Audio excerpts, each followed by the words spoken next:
साथियों, 10 क्लास में आपका स्वागत है। इस वीडियो में मैं कक्षा 7 के दूसरा पाठ कुरमा शस्का कथा का प्रत्येक प्रश्न उत्तर मौखिक और लिखित दोनों लेकर के आया हूँ। आप देख सकते हैं यहाँ मौखिक में लिखा हुआ है ना। निम्नलिखिता नाम पदा नाम अर्थम वदत, मतलब निम्नलिखित जो पद है, जो दिए गए शब्द है, उसके अर्थ बोलना है। तो मैंने लिखा है यहाँ, पहला है अरण्य, तो वन में, कुर्मः कछुआ, शस्का मतलब खरगोश, है ना, परस्परम आपस में, मंथर गति मतलब धीमी चाल वाला, दीर्घ कालम मतलब लंबे समय तक, शनै शनै है ना मतलब धीरे धीरे, निरंतरम मतलब लगातार, एकदा मतलब एक बार, है ना। इस तरह से आपका पहला जो प्रश्न था उसका हर एक का मैंने जो है वो क्या किया है, तो अर्थ लिख दिया है। दूसरा नंबर में इमानी पदानी पठत, ये जो पद दिए गए हैं उसको पढ़ना है। तो इसको पढ़ेंगे, अभवत अभवताम अभवन, अपठत अपठताम अपठन, गच्छेत गच्छताम गच्छेयुः, वदेत वदताम वदेयुः। इस तरह से इसको सिर्फ पढ़ लेना है ना। पुस्तक में ये दिया है कि सिर्फ पढ़ना है।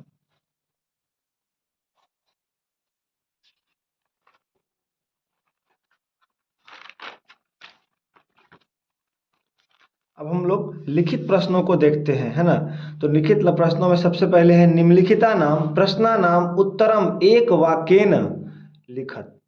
जो प्रश्न दिए गए हैं उसको एक वाक्य में उत्तर लिखना है ना। तो देखिए, पहला है कस्मिन अरण्ये एकः कुर्मा निवसति स्म, किस वन में एक कुर्म मतलब एक कछुआ रहता था। तो चंपारण्य, मैंने पढ़ाया है चैप्टर में। दूसरा है ख में, शस्कः कस्य मित्रम आसीत, जो ये खरगोश था उसकी मित्रता किससे हुई, तो कुर्मा मतलब कछुए से हुई।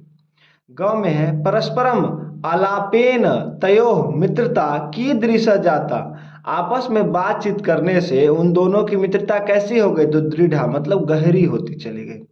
घ में है कह विजयी अभवत, कौन विजयी हुआ, तो कुर्मा। अंग में है कह शनै शनै चलती, कौन धीरे धीरे चलता था, तो कुर्मा। च में है तीव्रया गत्या कह, तीव्र गति से कौन चलता था, तो शस्का मतलब खरगोश। छ में है कुर्मः कीदृशः आसीत, जो कछुआ था वो कैसा दिखता था या किस तरह का था, तो नियमस्य पालकः च परिश्रमी, नियम का पालन करने वाला और परिश्रमी था। तो इस तरह से आपका जो ये प्रश्न उत्तर था उसको हमने कंप्लीट करा दिया, और साथ ही साथ सबों का मैंने हिंदी बताया है।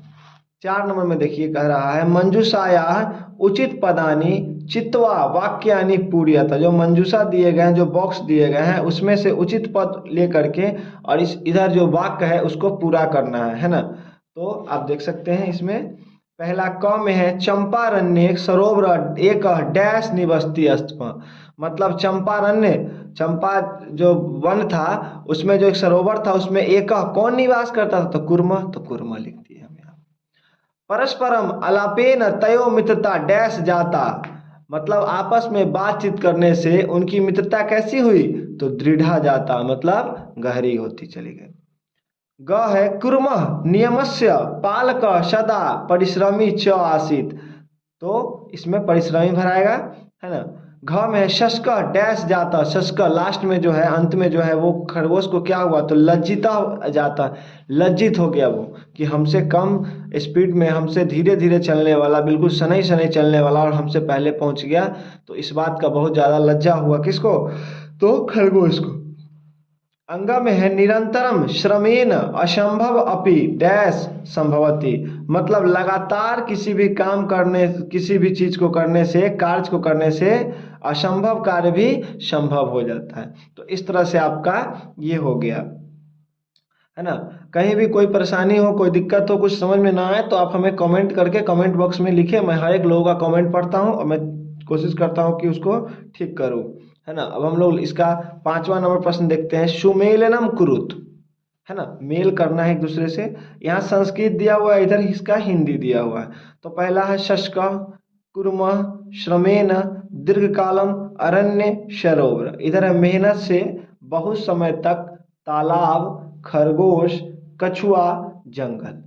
शश का मतलब क्या होता है? तो मैंने बताया कि शश का मतलब खरगोश होता है, तो मैंने इसको खरगोश से मिला दिया। कुरमा, कुरमा मतलब कछुआ, तो कछुआ से मिला दिया। श्रमेण मतलब मेहनत से, तो यहाँ मैंने मेहनत से मिला दिया इसको। दीर्घ कालम, दीर्घ मतलब होता है बहुत समय तक, बहुत, और काल मतलब समय, मतलब बहुत समय तक, तो दीर्घ कालम बहुत समय तक। अंगा में अरण्य, अरण्य मतलब जंगल में, अरण्य मतलब जंगल, अरण्य मतलब जंगल में, तो यहाँ जंगल में मैंने मिला दिया। सरोवर, सरोवर मतलब क्या होता है? तालाब, तो मैंने इसको तालाब में मिला दिया, है ना। तो प्रत्येक जो शब्द है, जो पद दिए गए हैं, उसके अर्थ अगर आपको मालूम हो तो आप आसानी से इस प्रश्न को बना सकते हैं। तो इस तरह से 5वां नंबर आपका प्रश्न कंप्लीट हो गया। अब हम लोग 6ठे नंबर प्रश्न की ओर चलते हैं। देखिए 6ठा नंबर प्रश्न जो है वो कह रहा है कि निम्नलिखित पदानाम बहुवचनम, निम्नलिखित पदानाम बहुवचनम लिखा, जो पद दिए गए उनके बहुवचन लिखना है। तो गच्छति हम लोग पढ़े हैं, गच्छति, गच्छता, गच्छन्ति, तो गच्छति एक वचन है, गच्छन्ति बहुवचन। करोति तो कुर्वन्ति, पठति पठन्ति, पश्यामि तो इसका पश्यामः हो जाएगा, आमी आवा आमः, है ना। गमिष्यामि तो गमिष्यामः, चलसि तो चलत, शीथ थ, शीथ थ, तो इसमें लास्ट में क्या हो जाएगा? थ, क्योंकि बहुवचन में हो रहा है। संभवति तो संभवन्ति, तीता अंति शीता था, आमी आवा आमा, ये याद होना चाहिए आपको। तो आप आसानी से जो है सो क्या कर सकते हैं? तो बहुवचन लिख सकते हैं, द्विवचन लिख सकते हैं। संस्कृत में वचन 3 प्रकार के होते हैं, हिंदी और इंग्लिश में जो है वो वचन 2 ही प्रकार के होते हैं, एक वचन और बहुवचन, है ना, मतलब सिंगुलर नाउन और प्लूरल नाउन। लेकिन संस्कृत में जो है वो 3 होता है, एक वचन, द्विवचन और बहुवचन, है ना। चलिए अब इसमें कह रहा है कि कत और कत्वा प्रत्यय प्रयोगे न रिक्त स्थानानि पूर्यत, कत और कत्वा प्रत्यय का प्रयोग करके इस जो रिक्त स्थान है इसकी पूर्ति करना है। जन जोर कत तो जाता, स्था जोर कत्वा तो स्थात्वा, भू जोर कत तो भूता, पठ जोर कत तो पठतः, हस जोर कत्वा तो हसित्वा, है ना। इस तरह से आपको ये बना लेना है। इसमें च में है गम जोर कत गत्वा। अब 8 नंबर में कह रहा है कि संस्कृते अनुवादम कुरु, संस्कृत में अनुवाद कीजिए, है ना। पहला है मैं साइकिल से घर जाता हूँ, तो अहम द्वि चक्री चक्री कया गृहम गच्छामि, मतलब मैं जो है साइकिल से घर जाता हूँ। ख है हम दोनों धीरे धीरे उद्यान में टहलते हैं, आवाम शनै शनै उद्याने अटावह, मतलब हम दोनों धीरे धीरे उद्यान में टहलते हैं। अहम आवाम वयम, है ना, तो हम लोग संस्कृत लिखते हैं, वयम संस्कृतम लिखामह। देखिए अहम आवाम वयम, तो इसके साथ लगेगा क्या? आमी आवा आम, देखिए यहाँ हुआ गच्छामी, अटावह लिखामह। यहाँ हम मैं का प्रयोग है, अहम का प्रयोग है तो आमी हुआ, यहाँ हम दोनों का प्रयोग है तो यहाँ आवाम हुआ, और इसके साथ अटावा हुआ मतलब आवह लगा। यहाँ हम लोग तो वयम का प्रयोग है तो लिखामह, है ना, मतलब आमह लगा। खरगोश तेज दौड़ता है, शस्का तीव्र गत्या धावती, कछुआ धीरे धीरे चलता है, तो कुर्मा शनै शनै चलती। भारत में 6 ऋतुएं होती है, भारते षड ऋतवः भवन्ति, है ना। भवंती क्यों लगा? क्योंकि 6 ऋतुएं हैं और 6 का मतलब है कि वो बहुवचन हो गया, इसलिए भवंती लगता है।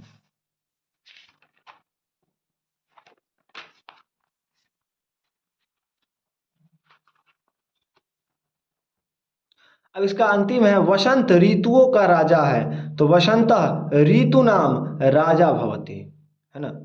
अब देखिए वसंत एक ही चर्चा हुआ है, एक ही ऋतु की चर्चा हुई है, इसलिए भवति हुआ है यहाँ पे, ठीक है। अब कह रहा है 9 नंबर में अधोलिखिता नाम पदा नाम, है ना, प्रयोगे न वाक्यानि रचयत, ये जो पद दिए गए हैं इससे क्या करना है? तो पद वाक्य की रचना करनी है। तो हमारा पहला है तयो एकत्र, तो तयो एकत्र कार्यम कुरुत, वो सब एक साथ काम करते हैं। उपान्ते खेल क्षेत्र से उपान्ते राम गृह गृहमस्ति, मतलब खेल क्षेत्र के जो पीछे है वो क्या है? तो राम का घर है। तत्र तत्र एक नद्य अस्ति, वहाँ पे एक नदी है। विरम्य शह वृक्ष तले विरम्य गृहम अचलत, वह वृक्ष के नीचे विराम किया फिर घर की ओर चला। प्राप्स्यामि मतलब प्राप्त करता है। अहमेव वनस्य उपान्ते प्राप्स्यामि, मैं वन के दूसरी ओर पहुंच गया। प्राप्स्यामि मतलब पहुंचना। चलिए देखिए, अब कह रहा है पदानी योजयित्वा लिखत।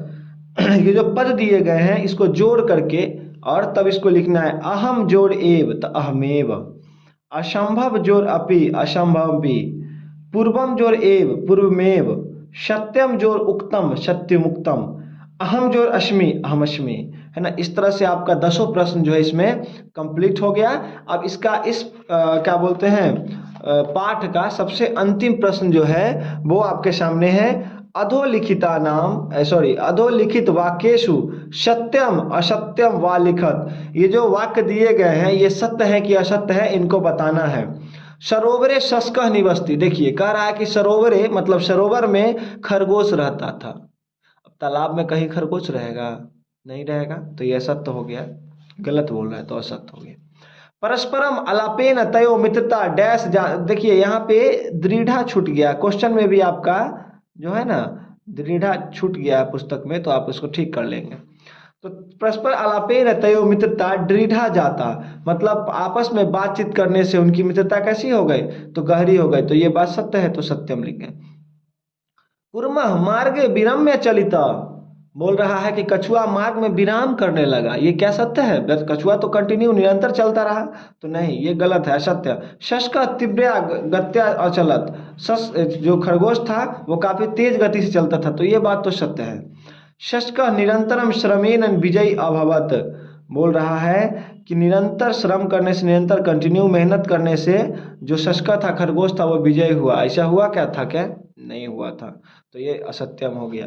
तो इस तरह से मैंने आपके पहले पाठ का दूसरे पाठ का प्रत्येक प्रश्न जो है और उत्तर उसका मैंने कर दिया है। आप सब इसे वीडियो को रोक रोक करके, है ना, और हर एक प्रश्न उत्तर को कर लेंगे। और पहले वीडियो में जिस तरह से प्यार मिल रहा है, उम्मीद है कि आप लोग इस वीडियो को भी उतना ही प्यार दीजिएगा, है ना। और काफ़ी मेहनत करना पड़ता है, तो आप लोग मेरे वीडियो में को शेयर करें ज़्यादा से ज़्यादा, है ना, लाइक करें, कमेंट करके मुझे बताएं कि कहाँ पे क्या समझ में आ रहा है, नहीं आ रहा है, फिर मैं और अच्छा करने की कोशिश करूँगा।